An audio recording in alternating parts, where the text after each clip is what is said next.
मुझे आपके बारे में तो नहीं पता लेकिन मैं एक ऐसी सोसाइटी में पली-बढ़ी हूँ जहाँ पर के लोग रिचुअल्स को ब्लाइंडली फ़ॉलो करते हैं, ट्रेडिशंस को कोई क्वेश्चन ही नहीं करता। सब लोग साइलेंट हैं और सवाल पूछने वाले को लोग बागी बोलते हैं या फिर एंटी सोशल बोला जाता है उन्हें। बड़ों की इज़्ज़त के नाम पर उनकी गलत सोच को भी चुपचाप सुन लेते हैं, बर्दाश्त करते हैं, गलत प्रैक्टिसेस के खिलाफ आवाज़ नहीं उठाते। तो एक ऐसी मानसिकता और ऐसे एनवायरनमेंट में बड़े होने का जो एक्सपीरियंस है वो उतना अच्छा नहीं है। सब लोग साइलेंट हैं, सवाल पूछने की जो एक टेंडेंसी होती है, रैशनल थिंकिंग होती है, वो बिल्कुल ख़त्म होती जा रही है। तो मेरा पूरा बचपन ऐसे माहौल में ही बीता है। परिवार, रिलेटिव्स में से मुझे कहीं कभी दिखा नहीं कि कोई अपनी तरफ से अपना ओपिनियन शेयर कर रहा है और उसे अप्रिशिएट किया जा रहा है, ऐसा तो मैंने नहीं देखा। मैं चाहती हूँ कि आप अपने बचपन को रिकॉल कीजिए और अपने बारे में सोचिए कि आपका बचपन कैसी सोसाइटी और कैसे लोगों के बीच में बीता है। आज इस बात की चर्चा मैं इसलिए कर रही हूँ क्योंकि जब ये जेनज़ीज़ का प्रोटेस्ट हुआ, तो इसकी जो सबसे खूबसूरत बात मुझे लगी, वो यही कि इनका फ़ियरलेस अप्रोच। इसकी मैं जितनी तारीफ़ करूँ उतना कम है। इनके अंदर जो रैशनल थिंकिंग है, गलत चीज़ों के खिलाफ आवाज़ उठाने की जो हिम्मत है, वो ऐसा लगा कि दोबारा से सोसाइटी बिल्कुल जाग गई है। ऐसा लगा कि एक नई जनरेशन, एक नई पीढ़ी फिर से ऐसी आ रही है, जिसके अंदर क्रिटिकल थिंकिंग है, रैशनल थिंकिंग है, जो काउंटर क्वेश्चन करती है, सवाल पूछती है, गलत बातों को बर्दाश्त नहीं करती है, उसके खिलाफ आवाज़ उठाती है। ये इस प्रोटेस्ट की सबसे खूबसूरत बात में से एक थी। मुझे ऐसा लगता है कि इनके अंदर जो जज़्बा है, जो यूनिटी है इनके अंदर, वो कंट्री के लिए बहुत, बहुत पॉज़िटिव साइन है और ये एक बहुत वेल इन्फॉर्म्ड ग्रुप की तरह नज़र आए हैं। इनका अपने राइट को लेकर जो अवेयरनेस है, वो बहुत तारीफ़ के लायक है। तो इस प्रोटेस्ट ने हमें ये दिखाया कि ये दोबारा से सोसाइटी जो है वो अवेकन हो रही है, जो कहीं न कहीं ख़त्म होती जा रही थी।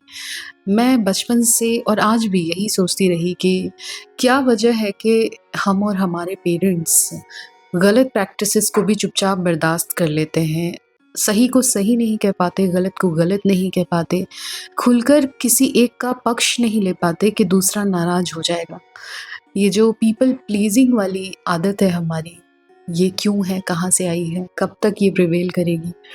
मुझे कुछ नहीं पता। इसके सही-सही कारण तक मैं नहीं पहुँच पाई।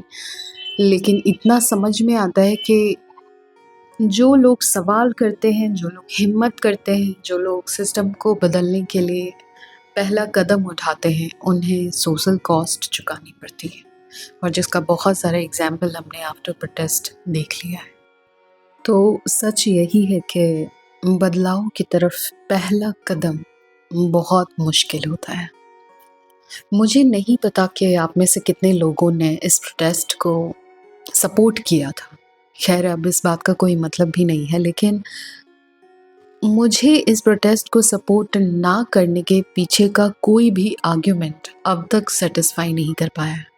मतलब सपोर्ट ना करने का कोई भी कारण मुझे तो नहीं समझ में आया।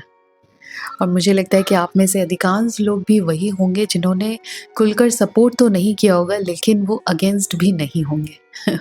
और मुझे लगता है कि आप उसी कैटेगरी से बिलॉन्ग करते हैं जिसकी बात मैंने इस पॉडकास्ट के स्टार्टिंग में की थी कि ऐसे लोग जो खुलकर किसी एक पक्ष का सपोर्ट नहीं कर पाते, किसी एक का पक्ष नहीं ले पाते, उन्हें डर है कि कहीं दूसरा नाराज़ ना हो जाए।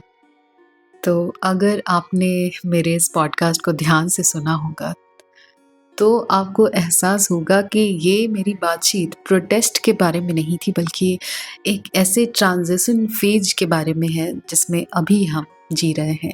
एक तरफ है मिलेनियल्स और उनके पेरेंट्स और दूसरी तरफ है जेन ज़ीज़, जेन अल्फ़ा, जेन बीटा और इनके बीच जो क्लैश हो रहा है, इनके बीच जो कॉन्फ्लिक्ट है, उसी का एक बहुत लाइव एग्ज़ाम्पल हमने देखा एज़ अ प्रोटेस्ट।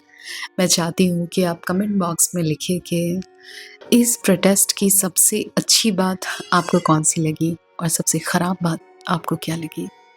मैं ये भी चाहती हूँ कि आप कमेंट बॉक्स में लिखिए कि बचपन से आज तक आपको सोसाइटी की कौन-सी एक बात बहुत परेशान करती रही है और जिसे अब आप बदलना चाहते हैं?